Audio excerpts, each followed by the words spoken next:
Week 16, stressed out rocks and the big squeeze. So the first experiment is using a balloon. And we're going to be talking about rocks and compression and shear, which is a shear force. I've never heard it as just shear, but it's shear force. And stress force and tension force and all these different things and their effects on rocks. So you'll talk about what compression stress is and tension stress and shear stress, which is like ripping a paper when they're going two opposite directions. And there's lovely pictures in your lesson plan to go with that. So you've got that pre-discussion, which you might sit on the floor for first, or even do in your, no, sit on the floor for first, and then come to the table. Everybody gets a balloon and tell them to draw a picture on it. And they're going to need to measure the picture, so they should draw something that would be easy to measure. They could even write their name. I'm just going to draw a rectangle to make it really easy to measure. Everyone, all the kids will get an activity sheet that they can write the measurements on. I've already made these, so we'll use them. So they're going to use a ruler and measure how long, just approximately, how long their picture is. So mine's like an inch, so I would write down 1 inch on the original image of the balloon. Oh, it's got height and width, or height, yeah. So 1 inch by 1/4 of an inch. And the shape is a rectangle. So then everybody blows it up and ties it off. I'm sure you'll have to prep your kids to not go crazy with this. I just know my boys.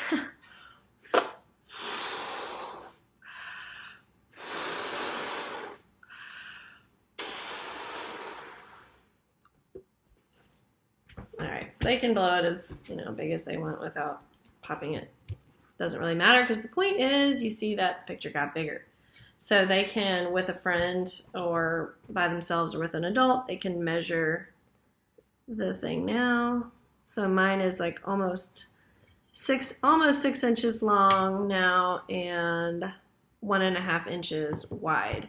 So I would write that down. It's still a rectangle, so the shape has not changed. But so this leads you to a discussion about how balloons can stretch, but rocks cannot stretch, and that's a good thing because they're very solid, and so they can be, so tensional stress is what makes things expand, and that's what made the ink stretch along with the balloon, but rocks are really good at being compressed. They can't really be, even with lots of weight, they don't change their shape the way balloons do because the minerals in the rocks are solid crystals and don't compress easily.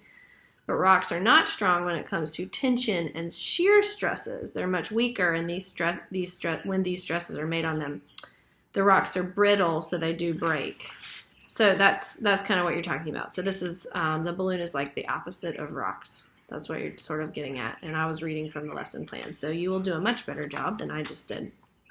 Okay, the second activity sounds really cool. I haven't tried it yet because, again, I don't want to waste a bunch of materials. Doing it once before the video and once after, so hopefully this will go well. So we're going to use a tube of toothpaste, and this is going to be about volcanoes. So we're going to be talking about different ways that magma flows and comes up to the Earth's surface. We're going to talk about extrusive igneous rock, intrusive igneous rock, lava, and magma. So you're going to talk about liquid magma. You've got a lovely discussion, and while you're talking about the different ways magma moves, you can show this page that's at the back of your lesson plan because you'll talk about all these different ones. And our demonstration is going to demonstrate each of these things, supposedly. So now the activity is we're going to squeeze some magma. And the magma is toothpaste. Hey, okay, so for the activity, as it's written did not work. So we're going to change it a little bit. The thing with the hole in it is going to be a heavy-duty paper plate. So I'm just going to have you use one paper plate and poke a hole in it with a pencil or something. And what I'm finding is we need to get rid of the little bits that are sticking up.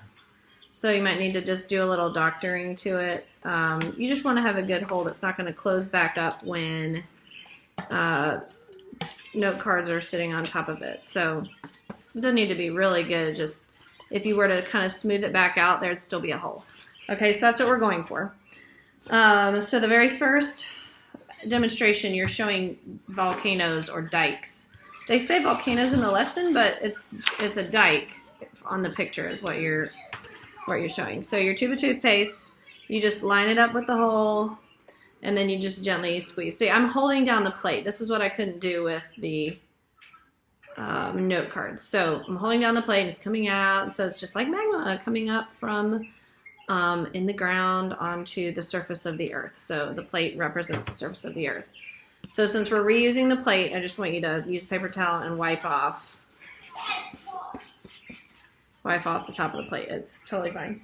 Okay, so then the next thing we're going to show is a sill. There's a little bit more about each one in there as you're working on it, but I'm just going through. So I want you to lay 10 note cards on top of the hole. So you just lay them on top and then do the same thing where you line up the tube of toothpaste with the hole and you gently squeeze. And this time you might get a mess underneath, but at least it will also come out on the top. Actually, it's doing awesome. So it's lifting the note cards. You can see over here. So you can do as much as you want, but I mean, you can tell it's lifting the note cards. So this is like a sill where the magma is coming up underneath the surface, the crust. It is lifting the surface, but not that much. I mean, but it's collecting underneath the crust, I think is more the point. So I can keep all these note cards for use for another class, except for this messy one. Gonna wipe it off again.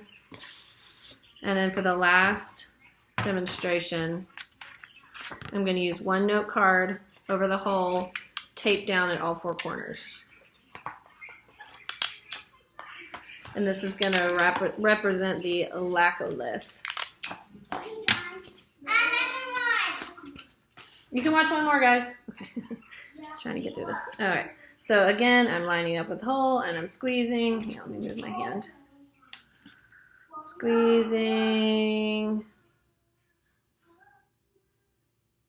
And it's pulling up, and this time with the one note card, it really does lift. It really does lift the note card. There you go. You can see it. So that represents the laccolith. So that worked much better. Oh, shoot. I put that down on my table. Oh, no, good. Sorry, I thought I made a big mess, but I didn't. So that is basically the end of your discussion about volcanoes. There will be a lot of toothpaste left over. So I guess if you wanted to let the kids try, they could. I'm not sure what they would get out of that other than, let's maybe not do that. I'll have books on volcanoes. I think that would be better to look at some books on volcanoes if there's extra time. There may not be, though. Okay, thanks, guys.